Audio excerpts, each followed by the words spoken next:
Bienvenue à ce numéro 00 de votre nouveau magazine 50+. Ce soir, comme vous l'avez noté dans notre sommaire, nous allons marquer un arrêt sur la gratuité de l'enseignement de base. Est-ce une simple réalisation d'une promesse de campagne ou l'aboutissement, entre guillemets, forcé d'un processus qui devrait suivre son cours normal? Sur ce plateau, pour parler du sujet, nous recevons pour vous trois invités. Il s'agit de l'honorable Christophe Lutondola, qui est un acteur politique élu des Katakokombe. Bonsoir, honorable. Bonsoir, madame. Merci d'être venu, d'avoir répondu à notre invitation. À côté de l'honorable Lutondola, nous avons monsieur Jean Bosco Puna. Lui, il est secrétaire général du syndicat des enseignants des écoles conventionnées catholiques, Sinecat. Monsieur Jean Bosco Puna, bonsoir. Bonsoir, madame. En tout cas, merci d'avoir bien voulu répondre à notre invitation. Et là, vous venez représenter vos collègues enseignants. À côté, nous avons un autre acteur, toujours du même secteur. Il s'agit du représentant des parents. C'est l'ANAPECO. Nous avons cité monsieur David Steve Diatezoa, qui est président de l'ANAPECO. Bonsoir, monsieur David. Bonsoir, madame. Et bienvenue sur ce plateau des 50+. Merci. Eh bien, mesdames et messieurs, pour mieux vous informer, nous avons déployé des équipes, des reporters sur le terrain afin de pouvoir récolter pour vous plus d'informations sur la question. Et d'entrée de jeu, je voudrais vous proposer de faire avec Monulf Bosso un retour sur notre passé récent et notre passé éloigné de cette histoire qui concerne l'éducation des enfants congolais. Suivez.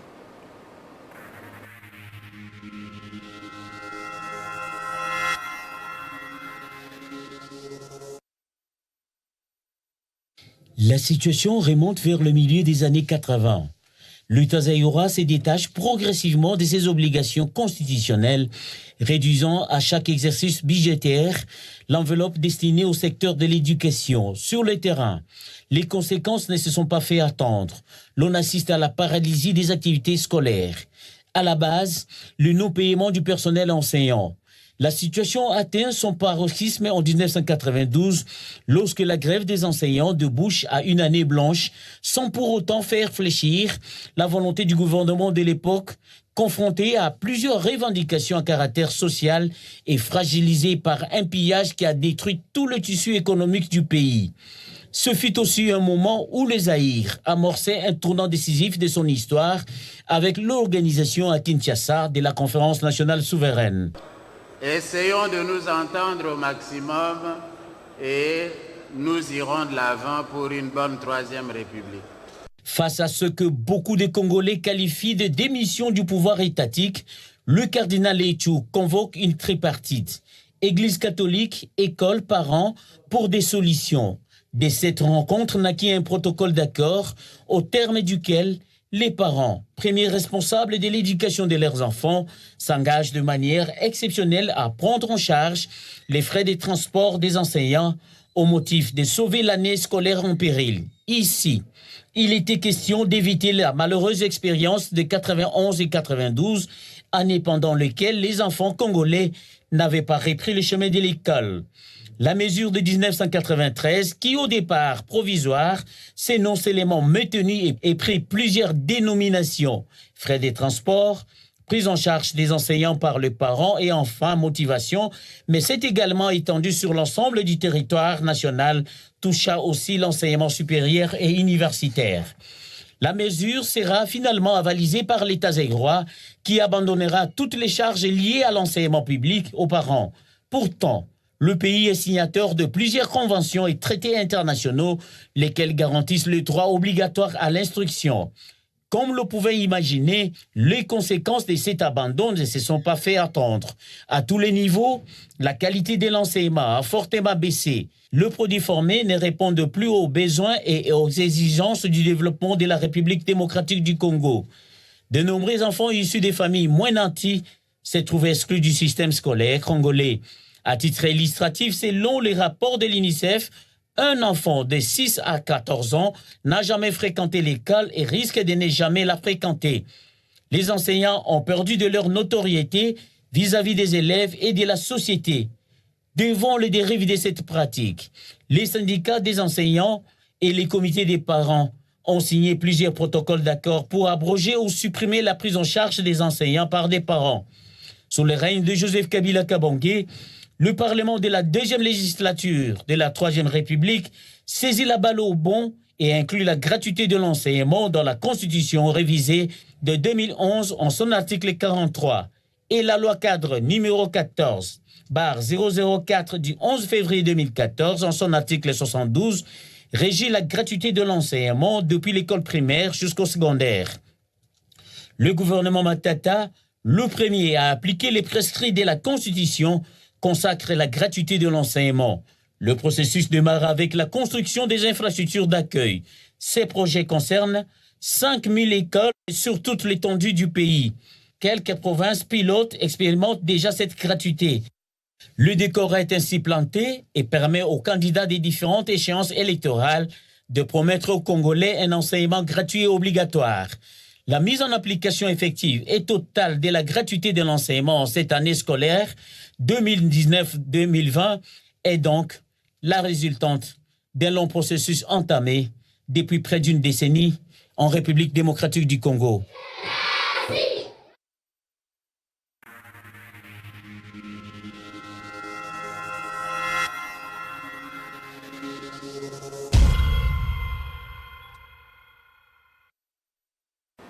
Bien, merci. Sur ce plateau, je reçois Monulf qui a commenté ce reportage. Bonsoir Monulf. Bonsoir Angèle. J'ai suivi ton élément, tu as cadré à partir des années 80 jusqu'à 2018. Juste un petit mot de ce qu'a été notre éducation avant 80. Voilà, avant 80, je vais remonter l'histoire pour arriver à l'ère coloniale. Vous savez que pour ceux qui ont étudié pendant ces temps-là, le Belge avait un souci. Le souci, c'était quoi? C'était la formation de l'élite. Et pour ce faire, les Belges ont mis du paquet.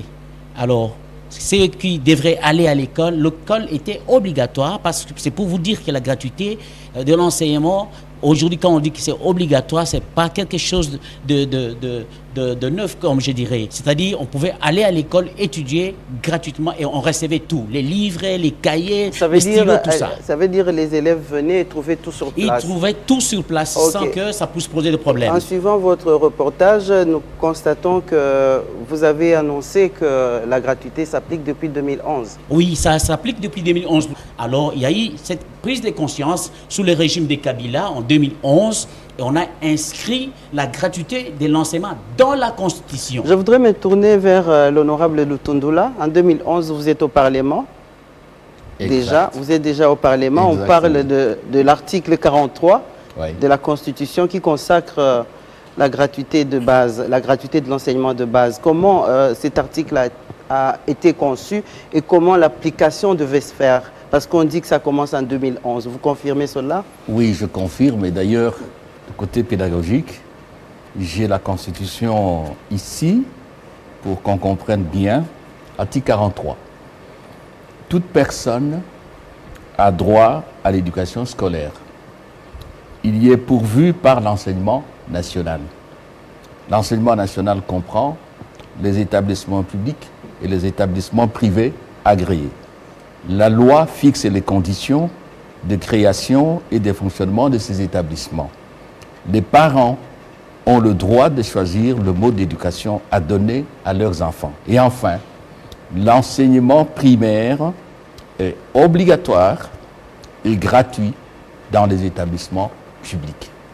Il est clair à partir de ce moment-là que l'option politique fondamentale ayant été levée concernant un droit majeur, un droit de l'homme consacré par des instruments internationaux et un droit qui contient l'avenir du pays, il est clair en ce moment-là que l'exécution, c'est le gouvernement qui doit prendre des mesures d'application et soumettre notamment au Parlement les mesures qui relèvent du domaine de la loi.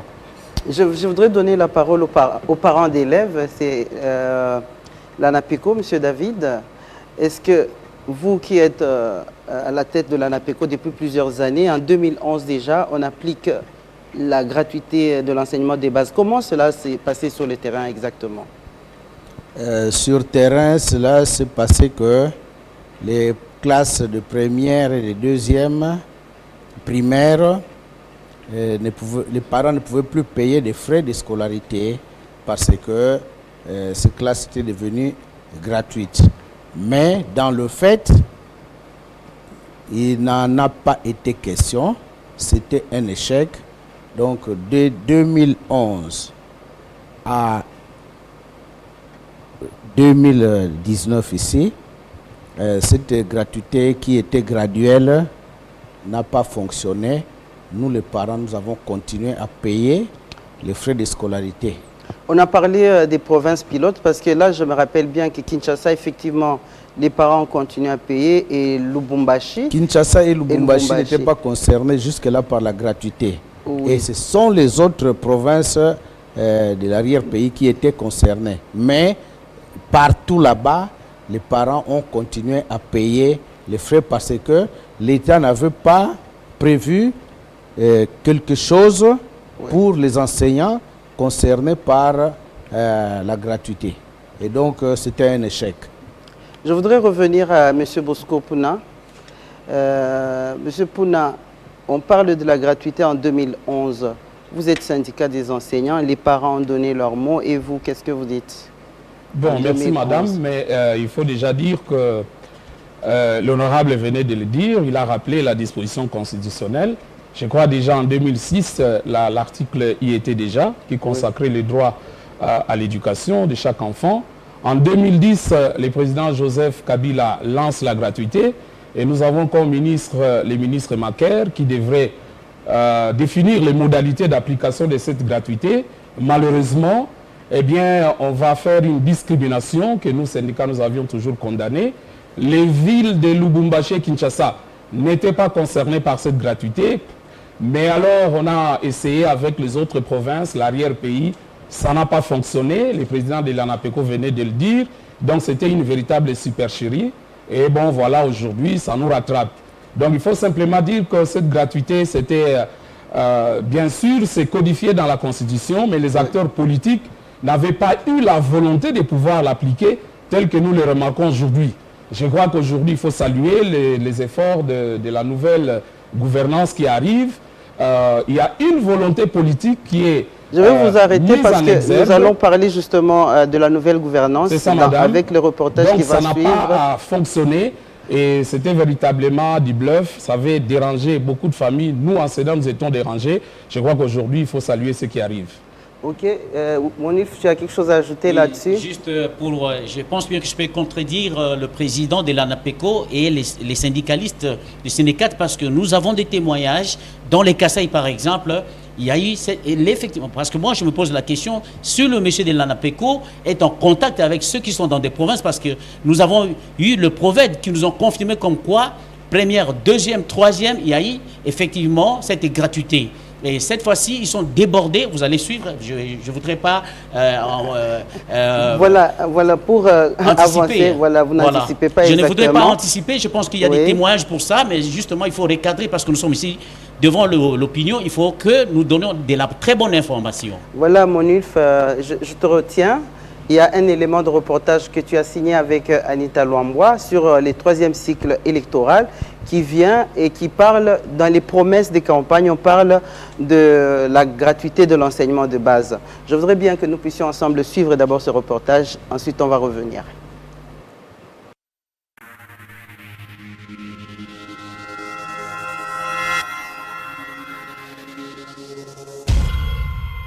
C'est un défi immense et complexe à la fois que s'apprête à relever la République démocratique du Congo. Celle de rendre effective la gratuité de l'enseignement de base. Une gratuité garantie par l'article 43 de la Constitution, dont la mise en application a commencé dans certaines provinces du pays. Les différents candidats à la présidentielle de décembre 2018 peuvent maintenant en faire leur promesse de campagne. Question de séduire les potentiels électeurs. Mon mandat est tout. Si yetu kapita wa rais wa Congo, tutapenda école primaire, hakuna kulipa minervale.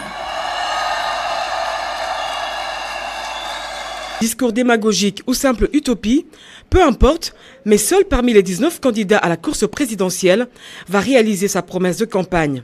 Il s'agit de Félix Tshisekedi, candidat numéro 20, qui a requis 38% des suffrages exprimés par les Congolais. Et proclamé provisoirement élu président de la République démocratique du Congo, Monsieur Tshisekedi Tshilombo Félix. Le successeur de Joseph Kabila Kabange accède au pouvoir conformément à la Constitution. Respectueux de la Constitution, je vais demain passer la main sans regret ni remords, car en dépit des imperfections dues à toute œuvre humaine, le Congo revient de loin et repose sur des bases solides aujourd'hui, mais plutôt avec de vœux sincères, d'ardentes prières à celui qui, désormais, aura la charge de la nation. Le 24 janvier 2019, Félix-Antoine Tshisekedi est investi officiellement en tant que chef d'État devant Dieu et la nation congolaise. Le 5e président de la République jure de respecter et de défendre la Constitution dans toute son entièreté. Je jure solennellement devant Dieu et la nation d'observer et de défendre la Constitution et les lois de la République. L'image a fait le tour du monde. Joseph Kabila Kabange passe la main à Félix-Antoine Tshisekedi. Qui eût cru? C'est pour la première fois, prestation de serment, remise de l'étendard Tshisekedi. Une transition historique, pacifique et civilisée, où l'on voit le président sortant remettre les symboles du pouvoir à son successeur. Cela devant les membres de la Cour constitutionnelle, la nation congolaise et les chefs d'État africains invités pour la circonstance. Quelques mois après son investiture, le président de la République va concrétiser sa promesse de campagne. Félix Tshisekedi annonce l'effectivité de la gratuité de l'enseignement de base. La gratuité, c'est en train d'arriver petit à petit. Donc on avance, on est en train d'aller étape par étape, mais je pense que le chantier sera complet à la rentrée de l'année prochaine. Là, on aura à la fois résolu le problème de retraitement, mais également celui de la gratuité. Et pour matérialiser cette gratuité, une table ronde sera organisée.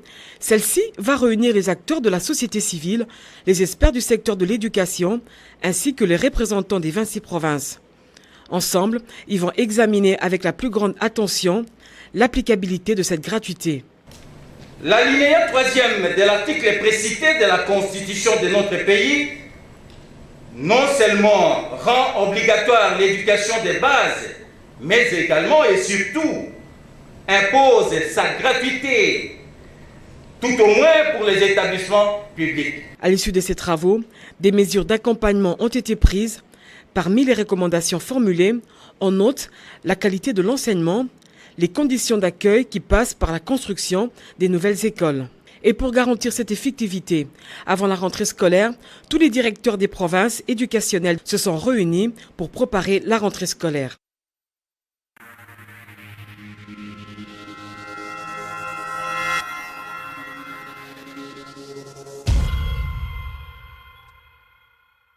Voilà, nous revenons sur ce plateau. Monulf, tu as signé ce reportage avec Anita. Avant que tu n'interviennes, je voudrais me tourner vers nos invités. Je voudrais donner la parole à l'honorable Lutundula. Nous voyons le 3e cycle électoral, 2019, honorable.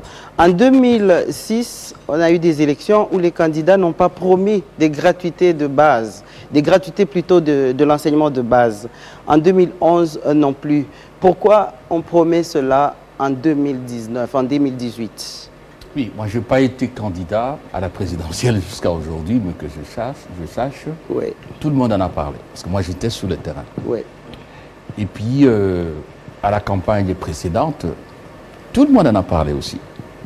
Le candidat Ramazani, le candidat Félix Tshisekedi, le candidat Martin Fayulu en a parlé longuement.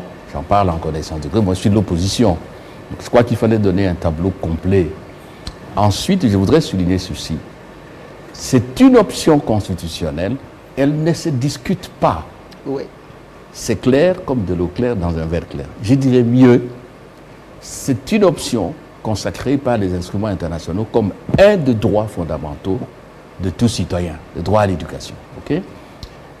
Le problème aujourd'hui, c'est de savoir comment allons-nous appliquer cette disposition-là, heureusement, pour qu'il n'y ait pas de casse ailleurs. Parce que la gratuité de l'enseignement... Nous allons y arriver, j'aimerais bien qu'on suive le cours. Je vous en prie, je reviens à ça. Je voudrais poser la problématique. Parce que, madame, le problème de la gratuité, il est un problème complexe, je voudrais souligner ça d'entrée des jeux, un problème délicat et de haute sensibilité politique et sociale. Et donc, il faut de la froideur, du courage politique et puis des propositions qui font avancer le dossier. Voilà. Et maintenant, parce que vous avez dit pourquoi maintenant, donc je vous disais que ça ne se discute pas. Effectivement, à tout seigneur, tout honneur, nous avons un chef de l'État qui, d'entrée des jeux, est sur le terrain. Il a fait un engagement, il y a une prescription constitutionnelle, il dit « je dois aller dans ce sens-là », il fixe le cap. On ne peut pas nier ces mérites-là, quel que soit son bord politique, vous comprenez. Et nous allons en parler tout de suite. Comment y arriver? Parce qu'une chose est de dire qu'on y va, une autre est d'y aller et d'arriver, je souligne, sans casse. Parce qu'il n'y a pas d'enseignement sans enseignants, il n'y a pas d'enseignement sans infrastructure. Je voudrais faire intervenir M. Pouna, M. Jean-Bosco Pouna. Le président Tshisekedi annonce la gratuité. Il y a 2 réunions qui se tiennent, il y a la table ronde, il y a la promo scolaire. Est-ce que cela a été suffisant pour qu'on puisse parler de cette gratuité, de l'application de cette gratuité à tous les niveaux, à partir de ces 2 réunions? Merci madame, mais parce que les acteurs qui ont pris part à la table ronde ont trouvé que l'urgence s'imposait. 2006-2019, 13 ans. L'article 43 n'était pas appliqué, 13 ans. Mais lorsqu'à la table ronde, les experts, les acteurs, les partenaires éducatifs se rendent effectivement compte qu'il y a lieu de pouvoir appliquer cette gratuité, bien sûr boostée par une volonté politique, eh bien je crois qu'il est temps que cette gratuité commence. Je pense que c'est une grande réforme, comme l'on vient de le dire, qui est complexe à mettre en place, mais il faut savoir commencer. Donc c'est un processus. C'est un processus, c'est un processus qui commence avec l'article 43. Il y a la construction des infrastructures qui doit intervenir. Toutes ces questions, madame, ont été abordées à la table ronde. Il y a eu comme résolution les réajustements des salaires des enseignants. Il y a eu comme résolution le non-paiement de tous les frais de motivation de la première année jusqu'en 6e année, ce qu'on appelle aujourd'hui la 4e année. Il y a eu comme résolution la construction, et ça c'est à long terme, vous vous imaginez, la construction des infrastructures pour résorber le nombre d'enfants qui demandent l'éducation. Malheureusement pour nous, cette situation allait trouver déjà des réponses sous Matata. Construction de 1000 écoles. Mais il faut faire la traçabilité. Il a construit 500 écoles pendant 5 ans, au lieu de 5000 écoles. Ok, donc 500 écoles ont été déjà construites. C'est un processus qui commence et qui doit se poursuivre. Je voudrais poser la question à Monulf, parce que c'est celui qui a fait l'enquête là-dessus. Monulf, quand tu termines ton reportage, tu nous dis que le processus est lancé, il y a la construction des écoles. Qu'est-ce que tu fais comme commentaire par rapport à ce que nos invités ont dit? Oui, je pense bien qu'il y avait 5000 écoles, comme je l'ai dit dans le reportage. Mais les décomptes nous donnent 534 écoles qui ont été construites. Donc, si on voit bien, c'est 10%. Alors, reste à savoir, est-ce que l'État avait les moyens de sa politique par rapport à ces processus qui étaient lancés? Et là, nous aurions bien voulu avoir M. Matata lui-même. Nous sommes allés vers lui, mais fort malheureusement, peut-être qu'il était empêché, il n'a pas pu répondre à ses préoccupations. Pourquoi 2019? C'est parce que quelque part, il y a eu quelque chose qui ont été faites, effectivement. Donc les bases sont jetées, les bases sont posées. Tout à fait. Je pense que l'honorable a commencé à dire ici que d'abord c'était la Constitution qui inscrit l'enseignement obligatoire et on commence à construire des écoles. Si on avait continué avec ces rythmes-là, je pense qu'on n'aurait pas des classes très bondées aujourd'hui comme c'est le cas. Ça va intervenir bientôt, on va le suivre dans un de nos reportages. Là, je voudrais faire parler les chiffres. Est-ce que l'État a-t-il les moyens de sa politique? On vient d'annoncer les 2 réunions table ronde et la promo scolaire qui ont introduit cette gratuité de l'enseignement de base. Suivons un peu avec Adelin Makpolo les chiffres.